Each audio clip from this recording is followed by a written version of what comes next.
বুলেটের বৃষ্টি। হে বন্ধুরা, আজকে আমি এক্সপ্লেন করতে যাচ্ছি শাকিব খানের বহুল প্রতীক্ষিত সিনেমা প্রিন্স মুভিটি যেহেতু এখনো কোনো অনলাইন প্ল্যাটফর্মে রিলিজ হয়নি, তো এই ক্ষেত্রে আমি টিজার দিয়ে এক্সপ্লেনেট করছি। গল্পের সাথে সিনের মিলও না থাকতে পারে, তা আপনারা এই বিষয়টা ক্ষমা দৃষ্টিতে দেখবেন। আপনাদের জন্য এত কষ্ট করে নতুন নতুন মুভির গল্প নিয়ে আসি, তাহলে তো আমি একটা লাইক আশা করতেই পারি। তো চলুন গল্পের ভিতরে ঢুকে পড়া যাক। সিনেমার শুরুতে দেখা যায় এক নায়িকা শুটিং করছিল। ওর নাম হচ্ছে দিলরুবা। কিছুক্ষণ শুটিং করার পর হঠাৎ তার ফোনে একটা কল আসে, আর সে কলটা পেয়েই তাড়াহুড়া করে সেখান থেকে প্যাক আপ করে বের হয়ে আসে। তারপর দিলরুবাকে দেখা যায় রাত্রেবেলা কোনো এক জায়গায় সিগারেট খাচ্ছে। সেখানে চলে আসে একটা কোট পরা লোক। সেই লোকটা তাড়াহুড়া করে দিলরুবাকে একটা বাসার মধ্যে নিয়ে যায়। সে বাসাতে দেখা যায় একটা মিটিং চলতেছে। এই মিটিংটা হচ্ছে একটা আন্ডারওয়ার্ল্ডের মিটিং। এখানে যারা আছে সবাই এক একজন গডফাদার। এরা সবাই মিলে এই আন্ডারওয়ার্ল্ডটা চালাতো। সেখানে এই কোট পরা লোকটা আসার পর সবাই এটা ওটা বলতে লাগলো, কিন্তু কোনো কিছুর তোয়াক্কা করছিল না সেই লোকটা। এরপর উঠে পড়ে একটা টেবিলের উপরে। ঠিক তখনই এন্ট্রি হয় মেগাস্টার শাকিব খানের। ওই কোট পরা লোকটাই ছিল মেগাস্টার শাকিব খান। তার নাম ছিল প্রিন্স। সে দুই হাতে দুইটা গুলি নিয়ে সবাইকে গুলি করতে থাকে। একসময় দেখা যায় চোখের পলকেই সবাইকে শেষ করে দিল প্রিন্স। ওরা প্রিন্সের কিছুই করতে পারলো না। এরপরে দিকে দেখা যায় একটা পুলিশ ভ্যান তার বাহিনী নিয়ে রাস্তার মধ্যে দাঁড়িয়ে আছে। কিছুক্ষণের মধ্যে সেইখানে একটা মোটরসাইকেল দিয়ে একজন আসতেছিল। গাড়ি থেকে পুলিশগুলো নেমে তাকে ধরে ফেলে। এরপর তাকে নিয়ে আসে একটা জেলের মধ্যে। তাকে সেখানে প্রচুর মারধর করা হচ্ছে, আর প্রিন্সের ব্যাপারে জিজ্ঞেস করা হচ্ছে। ওর নাম ছিল ভুট্টু। ভুট্টু প্রিন্সের ব্যাপারে কোনোভাবেই মুখ খুলছে না। আসলে ভুট্টু ছিল প্রিন্সের খুব কাছের মানুষ। কিছুক্ষণের মধ্যে সেখানে চলে আসে পুলিশের বড় মাপের অফিসার মিনহাজ, আর এসেই সবাইকে বের করে দেয় সেখান থেকে। আর ভুট্টুকে প্রিন্সের ব্যাপারে আবারও জিজ্ঞেস করা হয়। প্রথমে তো ভুট্টু কোনো কথাই বলতে চাচ্ছিল না। তারপর বলতে থাকে প্রিন্সের গল্প। প্রিন্সের আসল নাম ইব্রাহিম। সে প্রথম যখন ঢাকা এসেছিল তার কোনো কাজ ছিল না। এরপর ইব্রাহিমের সাথে দেখা যায় ভুট্টুর। তাদের দুজনের ভালো একটা সম্পর্ক হয়ে যায়। একদিন ভুট্টু ইব্রাহিমকে বাবু নামের একজনের কাছে কাজে রেখে আসে। আসলে বাবু ছিল এলাকার ছোট মোটো একটা গ্যাংস্টার। বাবুর একটা বোন ছিল, তার নাম হচ্ছে দিলরুবা। ইব্রাহিমের সাথে দিলরুবার একটা ভালোবাসার সম্পর্ক হয়ে যায়। তাদের সময়টা এভাবে কিছুদিন পার হয়ে যায়। দিলরুবা একটা বারে ডান্স করত। সেই জায়গাতে ইব্রাহিমকে কাজে লাগিয়ে দেয় দিলরুবা। রাতে একদিন দিলরুবা বারে ডান্স করতেছিল। সেখানে এক প্রভাবশালী ছেলে তাকে বাজেভাবে টাচ করে। এই ব্যাপারটা ইব্রাহিম দেখে তাকে অনেক মারধর করে। কমিশনারের ছেলেকে মারার কারণে ইব্রাহিমকে সেখান থেকে পুলিশ ধরে নিয়ে যায়। এরপর তাকে অনেক মারধর করে। তাকে খুব বাজেভাবে মারার কারণে ইব্রাহিম সেইখানে অসুস্থ হয়ে যায়। তাকে জেলখানা থেকেই হসপিটালে ভর্তি করানো হয়।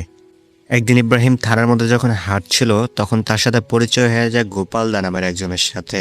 আসলে উনি একজন মোটামুটি বড় মাপের একজন গ্যাংস্টার। গোপাল যখন জানতে পেরে যায় যে কমিশনার ছেলেকে মেরে এসেছে ইব্রাহিম, তখন তিনি অনেক অবাক হয়ে যায়। আর তখন তিনি বুঝতে পারে যে ইব্রাহিমকে দিয়ে বড় সড়ো কিছু করানো যাবে আন্ডারওয়ার্ল্ডে। এভাবে কিছুদিন চলার পর ইব্রাহিমকে ছাড়ানোর ব্যবস্থা করে গোপাল।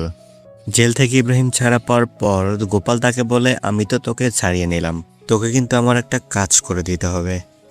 গোপাল তাকে বলে, এক জায়গা থেকে আমার জন্য 2টা বিদেশি বন্দুক আনতে হবে। আমি যখন জেল থেকে বের হব তখন তোর কাছ থেকে নিয়ে নেব আমি। তারপর একদিন জেল থেকে বের হয়ে আসে গোপাল। আর সে জেল থেকে বের হয়ে সেই ইব্রাহিমের কাছ থেকে সেই বিদেশি বন্দুক 2টা কালেক্ট করে। এরপর বন্দুক 2টা রাখে দিলরুবার ভাই বাবুর কাছে।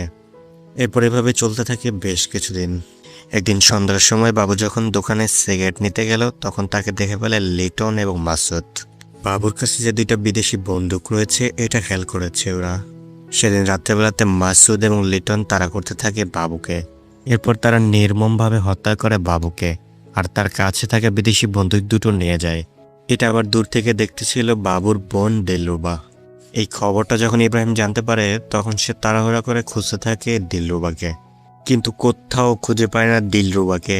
এরপর গোপালরা তাদের দুজনকে নিজের বাড়িতে নিয়ে আসে, মানে ইব্রাহিম এবং ভুট্টুকে, তাদের সেফটির জন্য। গোপালের বাসায় তারা কদিন থাকার পর একদিন গোপাল তার ছাদের মধ্যে তার লোকজনদের নিয়ে কিছু কথা বলছিল। তখনই সেখানে চলে আসে মাসুদ এবং লিটন। আসলে তাদের কাছে যে দুটো বিদেশি বন্দুক রয়েছে সে দুটোই বিক্রি করতে এসেছিল গোপালদার কাছে, কিন্তু তারা তো জানতো না যে এই বন্দুক দুটো গোপালদারই, সে বাবুর কাছে রাখতে দিয়েছিল। গোপাল বন্দুকটা হাতে নিয়ে দেখতে পায় যে বন্দুক দুটো তার নিজেরই। তার আর বুঝতে বাকি থাকে না যে তারাই বাবুকে হত্যা করে বন্দুক দুটো ছিনিয়ে নিয়ে গিয়েছিল। গোপাল তখন তাদের বলতে থাকে যে তোদের এত বড় সাহস, তোরা গোপালের জিনিসে হাত দিয়েছিস। এইখানকার ভাবসাব খারাপ বুঝতে পারে লিটন এবং মাসুদ সেখান থেকে পালানোর চেষ্টা করে। আর তখন তাদের মধ্যে একটা গোলাগুলি শুরু হয়ে যায়। অনেকক্ষণ চলে এই গোলাগুলি। তখন কোনোভাবে মাসুদ এবং লিটন সেখান থেকে চলে আসে নিচে। আর তখনই তাদের সাথে দেখা হয়ে যায় ইব্রাহিমের। ইব্রাহিম তো তাদের উপর অনেক ক্ষিপ্ত হয়ে আছে, কারণ তারা বাবুকে মেরে ফেলেছে। এরপর শুরু হয়ে যায় তাদের তিনজনের মধ্যে মারামারি। এক পর্যায়ে তো লিটন এবং মাসুদকে মেরে ফেলে ইব্রাহিম। এই ঘটনা তো জানাজানি হয়ে যায় পুরো শহরে। এক পর্যায়ে তো ইব্রাহিমের নামে থানায় মামলা হয়ে যায়। পুলিশের হাত থেকে বাঁচানোর জন্য গোপালদা একটা বাসা ভাড়া করে ইব্রাহিমকে সেখানে রাখে। ইব্রাহিম এইভাবেই কিছুদিন গা ঢাকা দিয়ে থাকে। এদিকে দেখা যায় আন্ডারওয়ার্ল্ডের ডন ছিল আব্রাহি পাঠান। এই ঢাকা শহরের আন্ডারওয়ার্ল্ডটা আসলে ওই চালাতো। ইব্রাহিম যদি আন্ডারওয়ার্ল্ডে রাজ করতেই চায় তাহলে অবশ্যই ওর সাথে চলতে হবে। গোপাল তো আসলে কাজ করতো ওর সঙ্গেই। এদিকে দেখা যায় সাদে একদিন দুই বোন কাপড় লাড়ছিল। বড় বোনের নাম ছিল সোনিয়া। কাপড় চোপড় নামানোর সময় তার ইনডোরের একটা কাপড় সোজা গিয়ে পড়ে ইব্রাহিমের বারান্দায়। এটা দেখে তো সোনিয়া খানিকটা থতবত খেয়ে যায়। সে তখন কি করবে বুঝতে পারছিল না। এরপর সে বেশ কিছু কাপড় সেদিকে ছুঁড়ে মারে যেন ওই ছোট কাপড়টা ঢাকা পড়ে। ততক্ষণে তো ইব্রাহিম সেখানে চলে আসে আর এসে সবকিছু দেখতে পায়। আর তখন তো ইব্রাহিমকে দেখে সোনিয়া লজ্জায় পড়ে যায়। সোনিয়াকে প্রথম দেখেই তো ইব্রাহিম প্রেমে পড়ে যায়। আসলে দিলরুবাকে হারিয়ে ফেলেছে ইব্রাহিম অনেক কয়েক বছর হয়ে গেল। তখন সোনিয়া তার ছোট বোনকে নিচে পাঠায় তার কাপড় চোপড় নিয়ে আসার জন্য। তার বোন ইব্রাহিমের সাথে পাকাপাকি কয়েকটা কথা বলে সেখান থেকে তার বোনের কাপড় নিয়ে আসে। তখন সোনিয়া তার বোনকে জিজ্ঞেস করে যে ছেলেটা কেমন রে, তার কি কোনো গার্লফ্রেন্ড আছে কিনা। এই কথা শুনে তো তার বোন অনেক রেগে যায় আর বলে তোর যদি এতই জানতে ইচ্ছে করে তাহলে তুই গিয়ে জিজ্ঞেস কর। এদিকে দেখা যায় একদিন পাঠান তার বারান্দার মধ্যে বসেছিল। সেখানে হুট করে চলে আসে অনেক পুলিশ অফিসাররা। আর এসেই তারা পাঠানের লোকদের ইচ্ছা মতো মারধর করতে লাগলো।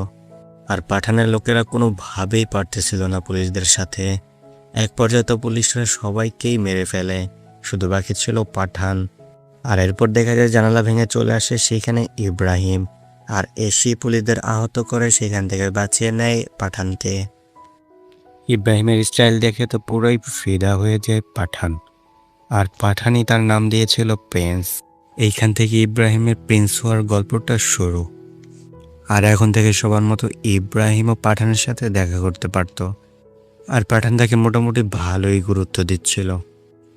একদিন যখন প্রিন্স পাঠানের সাথে তার বাসায় দেখা করতে গেল, ঠিক সবার মতোই প্রিন্স পাঠানের সাথে হ্যান্ডশেক করতে গেল, কিন্তু পাঠান তার সাথে হ্যান্ডশেক করলো না। তখন প্রিন্স ভাবলো যে আমরা তো কর্মচারী, তার হয়ে কাজ করি। প্রিন্স এবং গোপাল যাওয়ার পথে প্রিন্স গোপালকে বলে দাদা অনেক হয়েছে, আমরা আর পাঠানের হয়ে কাজ করতে চাই না। পাঠানকে বলুন দুই একটা এলাকা আমাদেরও দিয়ে দিতে, আমরা পাঠানের সাথে পার্টনারশিপ হিসেবে কাজ করতে চাই। এই কথা শুনে চমকে গেল গোপালদা আর বলে তোর কি মাথা নষ্ট হয়ে গেছে, পাঠান কোনোভাবেই মানবে না। কিন্তু প্রিন্স এরপরও গোপালদাকে বুঝাচ্ছিল। এর পরের বার যখন তারা পাঠানের সাথে দেখা করতে যায় তখন গোপালদা তাকে এই কথাটা বলেই ফেলে। এই কথাটা শুনে তো পাঠান অনেক রাগান্বিত হয়ে যায়। তার রাগটা একটু কমিয়ে তাকে বলে দেখ, কুকুরদের কুকুরই থাকতে হয়, কুকুরও যদি নেকড়ে হতে যায় তাহলে অনেক ঝামেলায় পড়তে হবে। মনে হয় তুই অসুস্থ হয়েছিস, তোর মাথা নষ্ট, তোকে ডাক্তার দেখাতে হবে। প্রিন্স এবং গোপালকে যা ইচ্ছে তাই অপমান করে পাঠান। ওইখান থেকে অপমান হওয়ার পর তারা চলে আসার সময় প্রিন্স গোপালকে বলে দাদা আর কতদিন, এর একটা বিহিত করতেই হবে।